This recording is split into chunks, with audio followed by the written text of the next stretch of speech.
Povedali ste si niekedy vo vzťahu vetičku, navždy ťa budem milovať?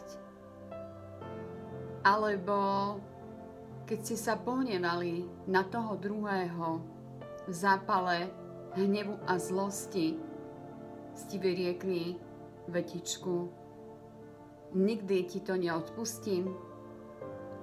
Alebo keď ste sa rozchádzali vo vzťahu a vyslovili ste vetičku, nikdy na teba nezabudnem?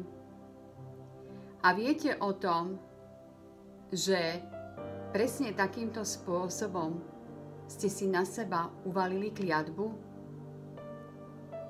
Preto energetické putá tejto kliatby vás stále viažu k tomuto človeku, kde ste to vyslovili.